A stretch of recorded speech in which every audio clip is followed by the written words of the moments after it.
जितनी स्विट्जरलैंड की total population है उससे ज्यादा इंडिया इंजीनियर्स प्रोड्यूस कर देता है। उसके बाद भी रिसर्च एंड इनोवेशन में स्विट्जरलैंड नंबर 1 पे है। इंडिपेंडेंस के बाद से रिपब्लिक ऑफ इंडिया ने 0 नोबेल लॉरियट्स प्रोड्यूस किए इन साइंस। यूएसए ने 100+ कर दिए। ASER की रिपोर्ट के हिसाब से 83% एजुकेटेड इंडियंस एम्प्लॉयबल ही नहीं है। और ये जो सुंदर पिचाई, सत्या नदेला की हम बात करते हैं, इन्होंने भी आगे चल के अपनी एजुकेशन बाहर से ही करी है। और ये सारी चीजें जो मैं बोल रहा हूँ ना, इसका रूट कॉज फाइंड आउट करने के लिए हमें थोड़ा सा पीछे जाना पड़ेगा। जब ब्रिटिशर्स हम पे रूल कर रहे थे तो ईस्ट इंडिया कंपनी के सामने 2 मेजर चैलेंजेस थे। एक, कम्युनिकेशन विद इंडियन, दूसरा वर्कर्स और क्लर्क्स की बहुत जरूरत थी उन्हें।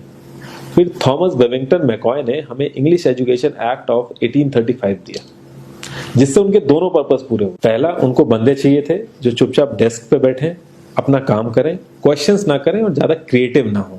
Second, communication in English.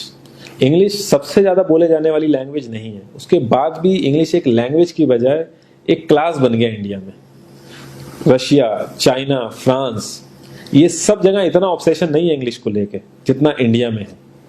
Poor communication बोला जाता है अगर आपकी इंग्लिश अच्छी नहीं है, जबकि इंग्लिश ना आने का मतलब है कि आपको कोई और लैंग्वेज आती है। 5 साल पुराना iOS भी आज की डेट में आउटडेटेड माना जाता है। लेकिन इतनी इंपॉर्टेंट चीज, हमारा एजुकेशन सिस्टम, आज भी बस थोड़े से चेंजेस के साथ ऐसे ही चल रहा है। हमारे एजुकेशन सिस्टम में रटने का कंपटीशन होता है, जो ज्यादा रट लेता है उसके ज्यादा मार्क्स आते हैं। अब 95% जिसके संस्कृत में आए हैं वो भी संस्कृत नहीं बोल पा रहा है। और बेसिक हिस्ट्री होने की बजाय इतनी मोटी मोटी किताबें हैं हिस्ट्री की जिसका कोई मतलब नहीं है।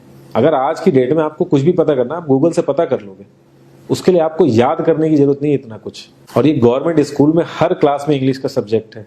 12-12 साल लगाने के बाद भी लोग इंग्लिश नहीं बोल पा रहे हैं। और बिना किसी बुक को पढ़े 5 साल का बच्चा सीख लेता है, क्योंकि उसको वैसा एनवायरमेंट मिल जाता है।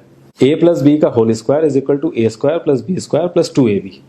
इसका रियल लाइफ में क्या यूज है किसी को नहीं पता, न प्रिंसिपल, न टीचर, न बच्चे, बस पढ़ाए चले जा रहे हैं। हो सकता है इसका कुछ मतलब हो, लेकिन आप ट्राई करके देख लेना, किसी को नहीं पता। हाँ, 2AB की जगह अगर आपने 3AB बोल दिया तो 4 लोग हंसने वाले मिल जाएंगे आपके ऊपर। किंडरगार्टन में जो बच्चों को सिखाने के लिए टेक्निक यूज होती है वो लाख गुना अच्छी है कॉलेज की वो रटने वाली टेक्निक से। और जिन बच्चों के बहुत ज्यादा नंबर आते हैं ना, जो वो छुपा छुपा के एग्जाम में लिखते हैं, आप देखोगे जब वो रियल लाइफ में जाते हैं ना तो ज्यादातर क्रम्बल करते हैं वो। हर किसी को सेम सिलेबस और सेम चीज सिखाई जाती है बिना उसकी कैपेबिलिटी देखे। और क्रिएटिविटी का तो दूर दूर तक मतलब नहीं होता। अब एक लाइन से आप शेर, मछली, सांप, हाथी सबको लाइन से खड़ा कर दो और उनसे कहो पेड़ पे चढ़ो, उनको तो जिंदगी भर यही लगेगा ना कि वो तो किसी काबिल ही नहीं है। और द्रोणाचार्य ने भी पांडवों को उनकी स्किल सेट के हिसाब से उनको चीजें सिखाई, सबको एक ही चीज नहीं सिखा दी। और हमारे एजुकेशन सिस्टम में ज्यादा ऑप्शंस भी नहीं है। सबसे ऊपर साइंस, फिर कॉमर्स, और सबसे नीचे जाके कहीं नंबर आता है आर्ट्स का।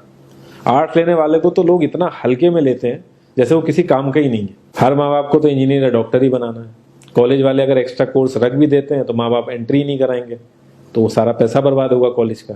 तो ऑप्शंस कहाँ से आएंगे? और बचपन से ही आपकी ट्रेनिंग स्टार्ट हो जाती है। माँ बाप, भाई बहन, रिलेटिव सब यही समझाते हैं अगर आपके मार्क्स नहीं आए और जॉब नहीं लगी तो आपकी जिंदगी बेकार। और लाइफ की क्रिएटिविटी को आप रखते हो साइड में, और ये अच्छे मार्क्स और अच्छी जॉब पाना आपका सपना बन जाता है।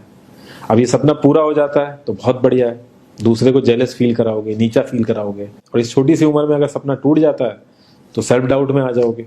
इतना बाहर वाले आपको नीचा नहीं समझेंगे जितना आप खुद की नजरों में गिर जाओगे। आप किसी भी 4-5 सक्सेसफुल आदमियों के बारे में सोच के देखिए जिन्हें आप बहुत सक्सेसफुल मानते हो या जिनकी तरह लाइफ आप जीना चाहते हो।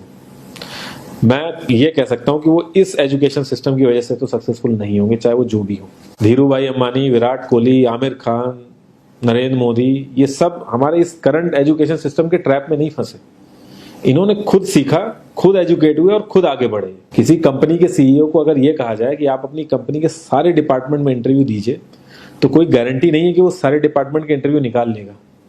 और ये भी हो सकता है कि वो आधे से ज्यादा डिपार्टमेंट के लिए क्वालिफाई ना करे एजुकेशन वाइज, लेकिन वो पूरी कंपनी चला सकता है। तो ये जो एक स्किल है, इसके बारे में बात क्यों नहीं होती? लोग अपनी 25% से ज्यादा जिंदगी इस करंट एजुकेशन सिस्टम में लगा देते हैं ताकि अपने से कम पढ़े लिखे आदमी की कंपनी में जाके उसके सपने पूरे कर सकें। इंडिया का जो करंट एजुकेशन सिस्टम है, अगर वो इतना ही अच्छा है तो जो भी सेलिब्रिटीज हैं, पॉलिटिशियंस हैं, वो अपने बच्चों को बाहर क्यों भेज रहे हैं पढ़ने के लिए? इनफैक्ट पॉलिटिशियंस के साथ तो ऐसा करना चाहिए जिस एरिया से वो जीते हो उसी एरिया के गवर्नमेंट कॉलेज में उनके बच्चों को पढ़ना कंपलसरी हो जाए, तभी वहां के गवर्नमेंट कॉलेज सुधर सकते हैं। 368 प्यून की जॉब के लिए 1.5 लाख ग्रेजुएट और 24,968 पोस्ट ग्रेजुएट ने अप्लाई किया।